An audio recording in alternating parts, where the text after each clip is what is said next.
देऊळगाव राजा जिल्हा बुलढाणा येथील चर्मकार समाजाचे लोकांच्या कब्जात असलेल्या ज्या वर्षानुवर्ष जमिनी होत्या, सदर जमिनी देऊळगाव राजाच्या नगर परिषदेचे मुख्याधिकारी अरुण मोडक यांनी कोणत्याही पद्धतीच्या त्यांच्या निवासाचा विचार न करता त्यांच्या जमिनीवर बुलडोजर फिरवलेले आहे।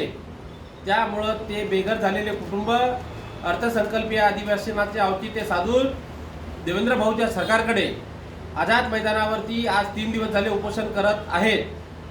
सदर उपोषणाची दखल घेऊन मी भाई जगदीश कुमार इंगळे, संस्थापक अध्यक्ष बिगर सातबारा शेतकरी संघटना, त्या निवेदनाची आणि उपोषणाची दखल घेऊन सदर मागण्याबाबत देवेंद्र फडणवीस साहेब मुख्यमंत्री असताना सर्वांसाठी घरे 2022चं धोरण करतात। एकीकडे केंद्र सरकार सांगते की देशामध्ये कोणी बेघर राहणार नाही, सर्वांसाठी शेती, सर्वांसाठी घरे हे धोरण जाहीर करतात, आणि दुसरीकडे अनुसूचित जातीपैकी चर्मकार बांधवांचे घरं ते वर्षानुवर्षे तिथे राहत होते, त्यांच्यावरती बुलडोजर फिरून त्यांना बेदखल केल्या जाते। ही एक थोडीशी घटना फार गांभीर्यानं सरकारने घेतली पाहिजे।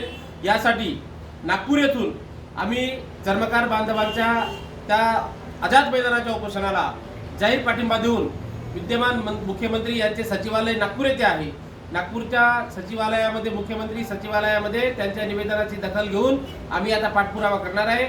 जर त्यांना तात्काळ ग्रामविकास मंत्र्यांनी किंवा ग्रामविकास विभागाच्या लोकांनी त्यांच्या मागण्याची दखल घेतली नाही तर पुन्हा मी भाई जगदीश कुमार इंगळे आझाद मैदानात जाऊन त्यांच्या प्रश्नावरती तोडगा काढण्यासाठी, त्यांना न्याय मिळवून देण्यासाठी मी संघटनात्मक पातळीवरती महामानव डॉक्टर बाबासाहेब आंबेडकरांची विचारधारा घेऊन त्यांचा जाहीर पाठिंबा व्यक्त करतो।